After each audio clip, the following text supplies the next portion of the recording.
Good day, fellow champions of inclusion. I am A. Ron, and this is the Inclusive Dad Podcast, where we explore inclusion and make it practical.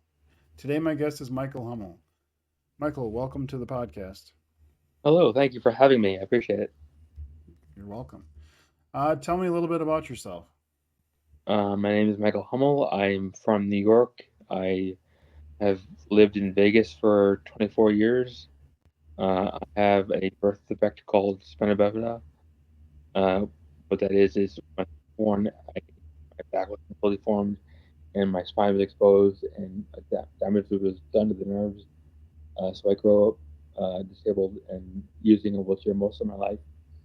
And that made me when I was born, the doctor who examined me told my mother that I would never walk, talk, feed myself, dress myself, and I should probably be institutionalized. And I'm convinced that part of my that partially broke me, and it made her feel very, like even overprotective of me more than she would have been. And all my life, she told me that I can't do this or I need help with this, and that coupled with other people's reactions to my disability has made me feel small and less than and like I can't do things. So I'm just now trying to get out of that. And I have a mission called Wheels and Warriors. My mission in life is to end the judgment and assumptions surrounding disability.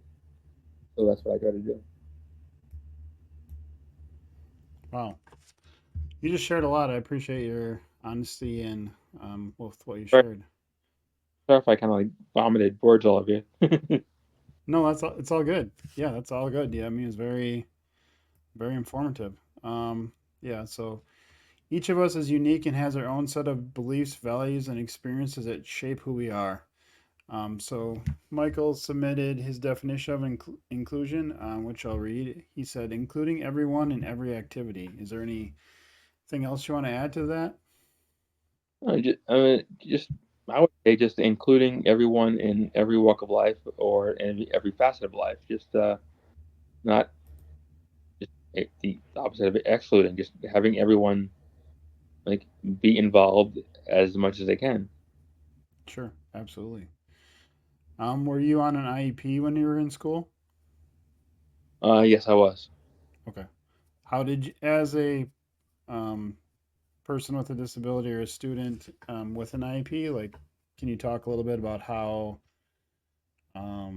what that experience was like? Honestly, I don't remember. Okay, I mean, I've been out of high school for close to 30 years, and like the words IEP hardly were spoken to me. okay, Like my parents knew about it, but I had no idea sure, about. They kept it from me. okay. All I So knew go for the rest ahead. of my life, I was in a school that was had only disabled kids, and then I got mainstreamed, and then I spent for age 10 to high school in like advanced classes, Okay, and then I went to college. But I was the only disabled kid. right. So you said you've been in a wheelchair all your life. I mean, how is you? I know my daughter. So my daughter, she is 21. Found out she had epilepsy at 3 months old. Um, I don't remember anymore exactly when she started using a wheelchair, but she's never been able to like fully walk on her own. So really young, like using strollers, and then at some point started using manual wheelchairs. Now she has an electric wheelchair. So, and even just to, in my experience with her walking around town, there's sidewalks that don't have curb cuts, or you go into venues where, I mean, they don't have ramps when they should, or stuff that isn't, completely accessible for her in a wheelchair. I mean, what types of things have you experienced using a wheelchair? My worst things are the inaccessibility of bathrooms and lack of parking spaces. Like I'll go to a parking. parking structure and like find hardly any spots, or there'll be spots but they'll be full. So I'll have to drive around for a while, or I'll have to park as far away from the building as possible and park in like, two separate spots, and then hope, or park in one and hope no one parks next to me. Right. And the other one is the are most bathrooms aren't accessible, even though they say they are, and I don't know who actually like makes them quote unquote accessible. But some of them I call sardine can stalls because they're very tight, Right. and even the ones that are like there are some where I've actually had to pick myself up from the safety bars, hop my legs over the uh, toilet, and like to get like where in front of it so I can like actually go. Right. And the way I look at it is, if you have to do acrobatics to go to the bathroom, it's not. Right. Yeah, that's interesting. I mean, so if I mean, my daughter, she needs help using the restroom. So if I take her in, like, yeah, even she's in the electric wheelchair, which those things are pretty good Big. size. Yeah, So those are big. even if you go into the accessible stall, yeah, there's, I mean, sometimes you have to like figure out which way the door opens and like pull. If it opens in, you got to pull like way in and hope it like will close behind you and then back up and yeah, maneuver around and then hope you got enough space. So yeah, I understand what you're saying. I understand what you're saying there. Yeah, they're the words where something says it's accessible or that kind of thing is definitely does not always work. Like, do you Oh, even yeah. have it? Do you have somebody come around and see if they can actually use them? Or obviously they don't. So No, I do it and then see. I just see if I can use it by myself, and I right, go. If I can't, if it's not big enough, I will just leave the door open, and it is what it right, is. right. Fair enough. Yeah, Yeah, it is also interesting, like you said about the parking spaces. Like there's, I mean, most of the time we can find something, but yeah, there is definitely certain places. I remember like the middle school when so I have a son and then my daughter. They're 15 months apart, so I think my son was at like a Christmas concert. So we go there, and the whole school has like two handicap spots, and the county we're in is like at the time had the highest Medicare population in the state. So I mean, it's a concert, so all the grandparents and everybody are there. There's way more people that could use a wheelchair handicap stall than they have. So like I get there, they're already full. Everything's full. Like where do you park? So it's just and she has the electric chair, so we use like the ramp and stuff. So it's like yeah, you don't. Where do you park? And so yeah, we've definitely had those similar experiences. So yeah, and like I've always thought, like they should add more spaces, but yep, to be specified, like there should be ones that are average size for people who are like invisible disabilities, sure, and also more with like that are bigger for people with wheelchairs. sure, absolutely. So if you've gone to a place where like the bathroom wasn't accessible or you couldn't find enough parking or the right parking, have you talked to them to try to like rectify the situation or share your experience with them? I've talked to them. It's mostly bathrooms that I've talked to people about, Okay, and they just like shrug it off, like okay, we'll take care of it, or like right, I'm sorry, and that's all they ever say. right. I mean, it's unfortunate to hear that, but I guess it doesn't really surprise me. That would be kind of the reaction. But as far as like when you were in school, I mean, was the schools like accessible? Did they have desks in the rooms like for you to use and stuff that you could get up to with your chair and stuff? I went to school, and they what they did was they put a huge desk in the classroom, like I'm talking like bigger than my wheelchair, like wider, Yep. and so it was nice. But they had to do that because they couldn't have any other kind of desks. But as far as going to the bathroom, I had to go for 4 years. I had to go to the bathroom in the nurse's office Yeah. because the other bathrooms weren't accessible. Right. Yeah.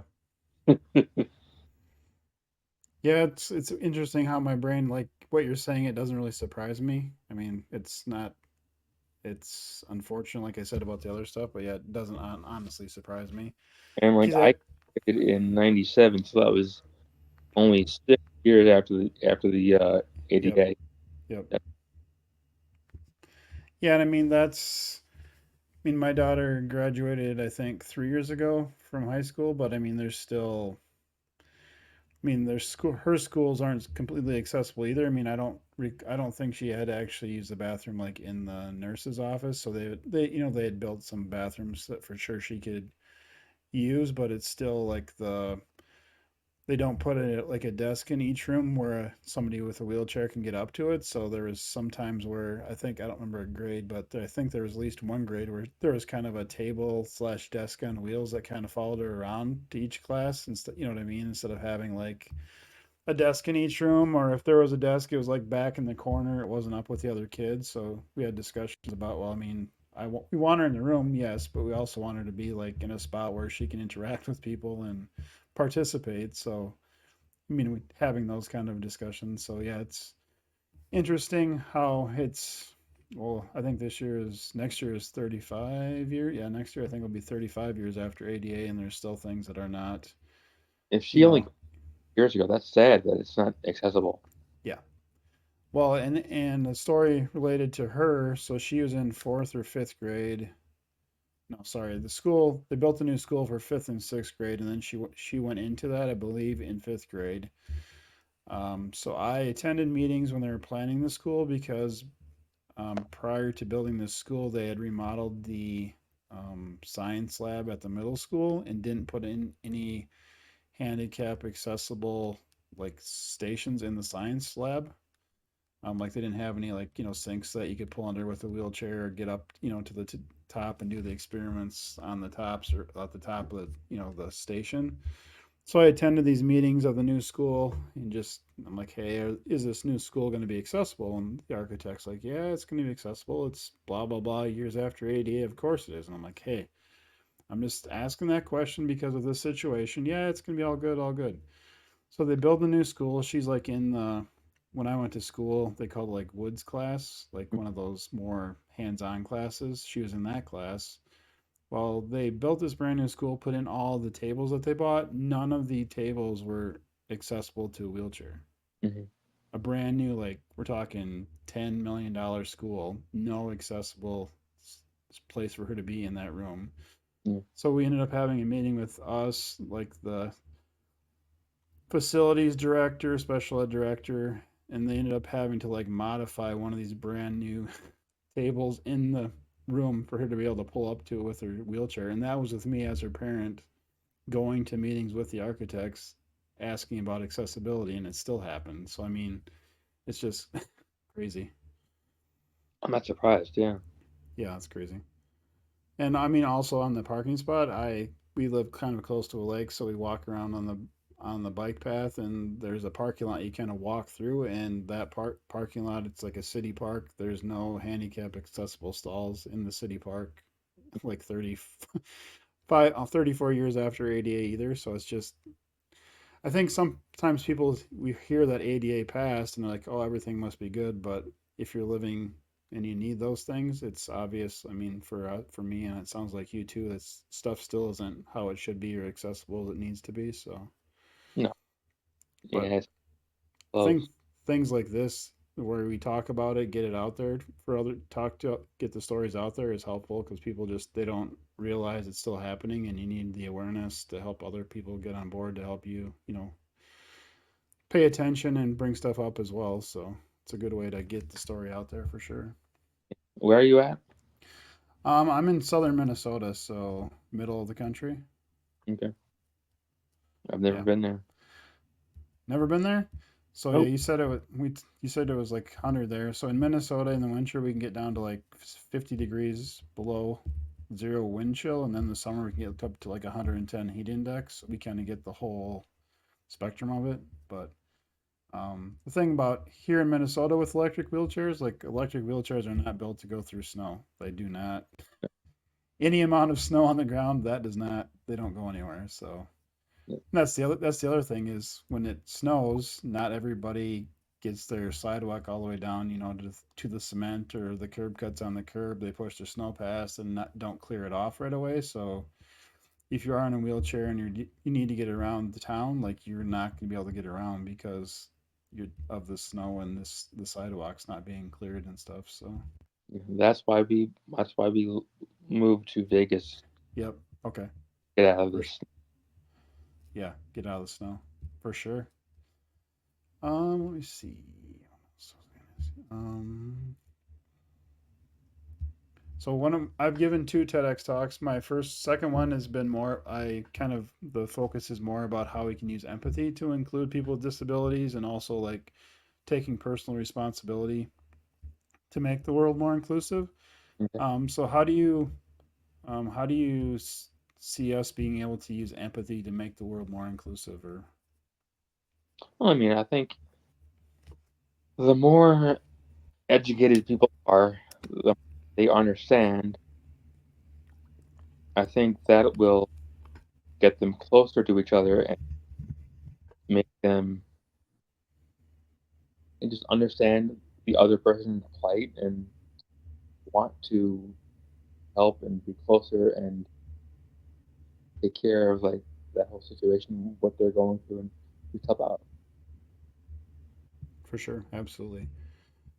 Do you? I know I've talked to some people where I mean even I've seen with my daughter where if we go to like a doctor appointment and you check in and they're like ask you your name and your birthday where they'll sometimes look at me and ask me instead of looking at her to ask her first. Do you ever have situations where you're out or in a situation where somebody will ask the person you're with questions about you that you can answer instead of asking them straight to you? Oh, totally, all the time. Yeah. Yeah. That's why I like to go everywhere by myself. Okay.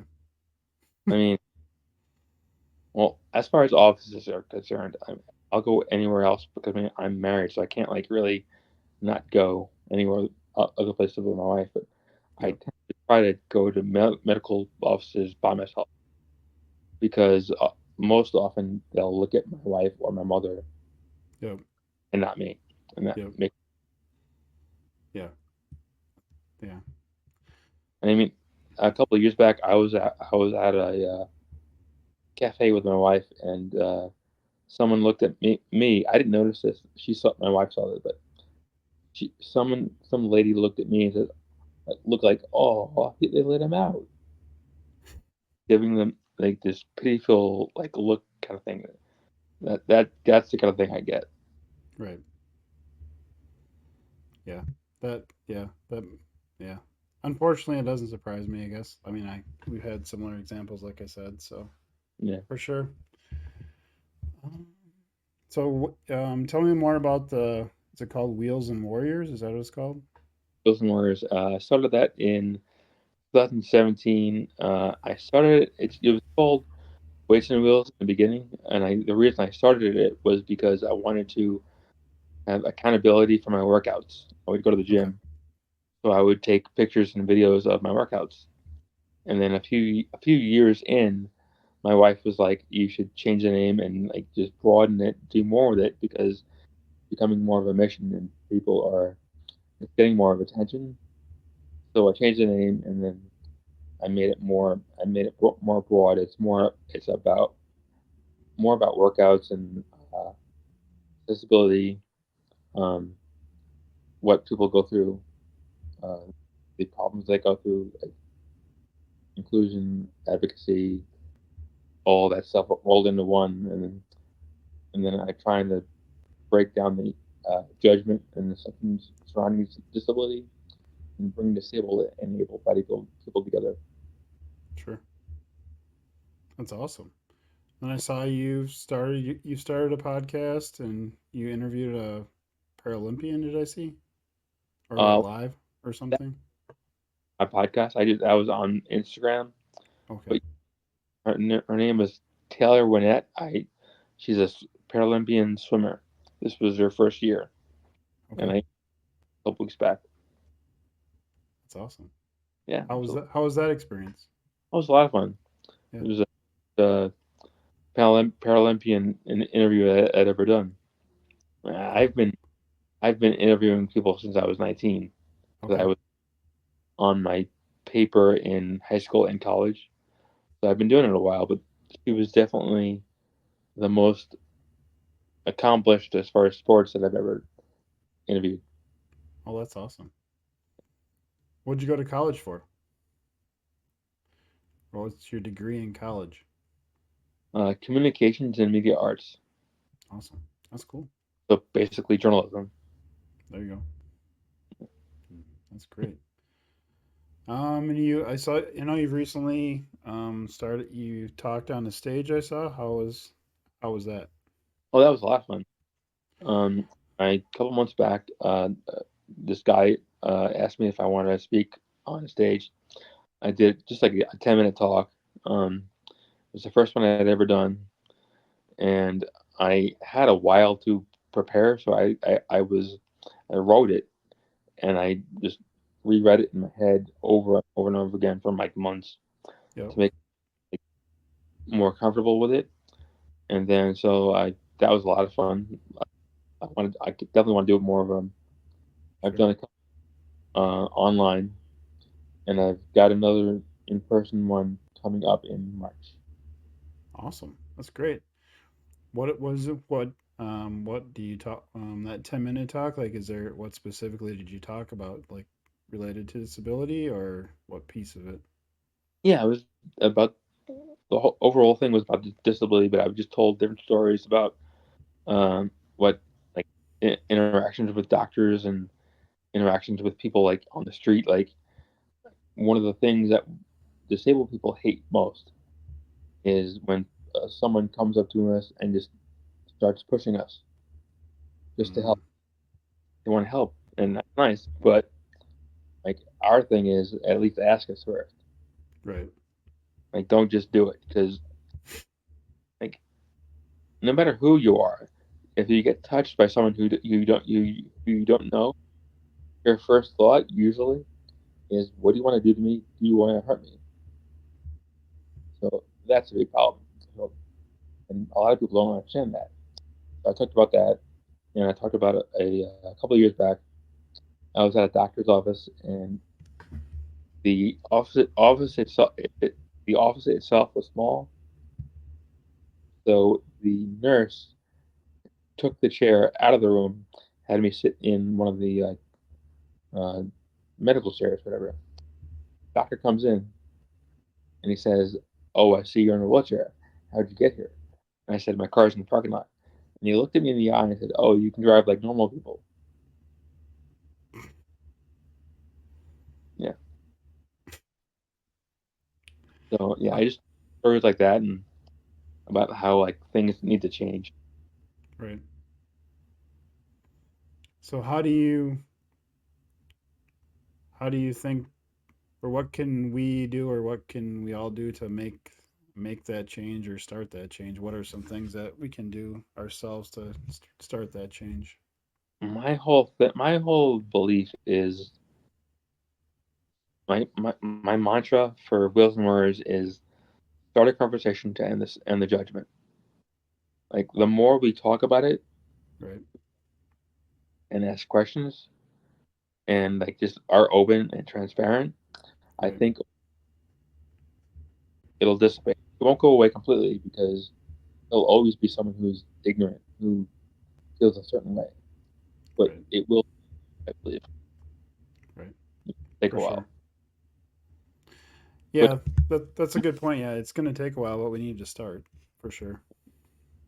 I've found is a lot of disabled people don't like questions, so they don't want them to be asked questions.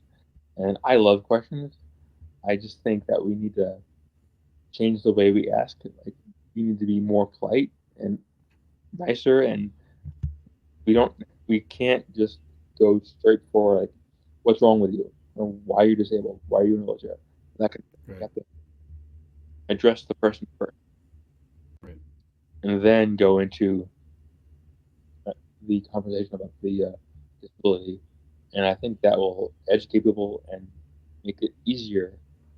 But you also have to understand. Well, people have to understand that if you ask, "Can I ask you a question about your disability?"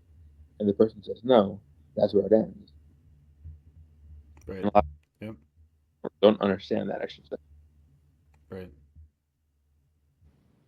Those are great tips. Thank you. Those are awesome.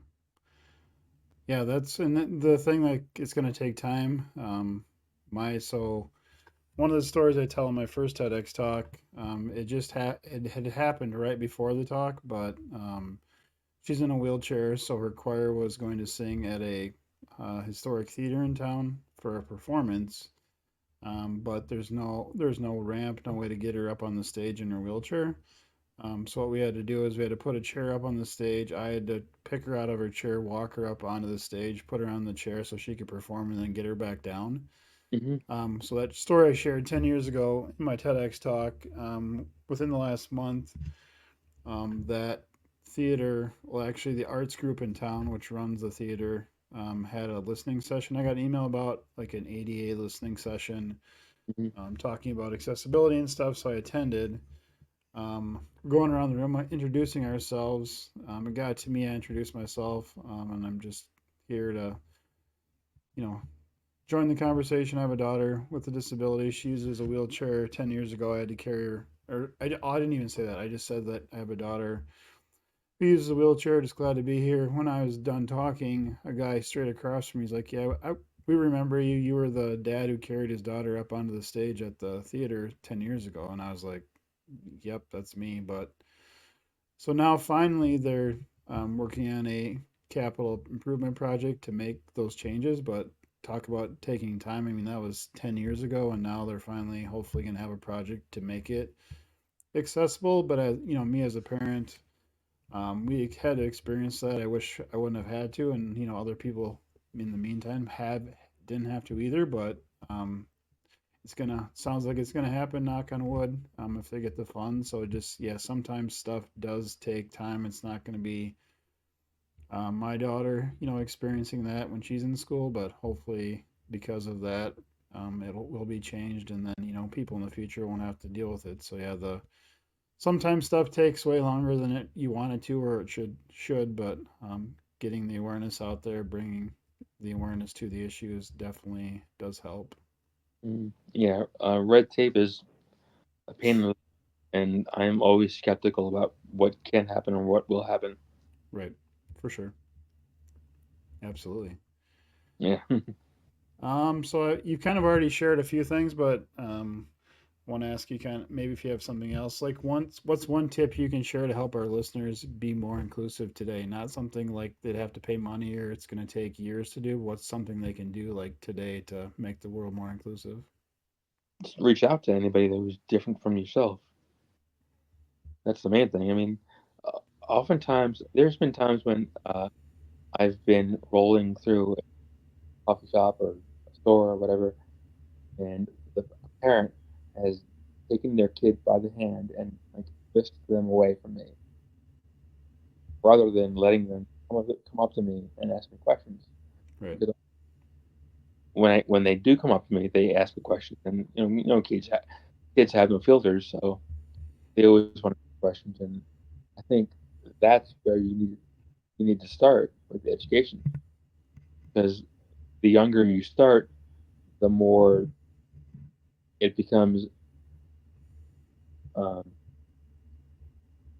the the way like every way it should be, and how everyone speaks to each other, and it's just easier. right, The younger you go, the more fluid it is. yep, Grow up knowing how to speak to people, and right. I think that's where we need to start. That's a great tip. Is there anything that you want to share that we haven't talked about? Um, well, when I was a kid, two things I'll tell you. When I was a kid, um, the well, school, the first exposure I had with kids with disabilities was in a camp for handicapped kids when I was 10, and I used to race wheelchairs when I was 10 to 19. So I did wheelchair races and swimming events, and we actually I was picked to go on what was called the Irish youth team, and 15 kids from America flew to Ireland, and we did start like wheelchair events, shot put, javelin, all that stuff. So I did a swimming event, and then I met the ambassador from America to Ireland, who was Jean Kennedy Smith, Hmm, who was John's sister. nice. So that's pretty cool because I'm a big history buff. So I was in her house and I saw pictures on her coffee table that I actually have in books. So that was pretty Uh, cool. That's pretty cool. That's awesome. Yeah. That's pretty cool. Well, I have a question that I'm asking all my guests. So I did not talk to you about this ahead of time, but so kind of on surprise question. But I do live in Austin, Minnesota, where they make spam lunch meat. So do you eat spam? Yes or no? I've had it, but I haven't eaten it regularly. I've only probably twice, Gotcha. Yeah. but I do I like don't. it. You do like it? Awesome. So that's a yes then? You would eat it, or you do Probably eat would. it? Yeah. Yeah.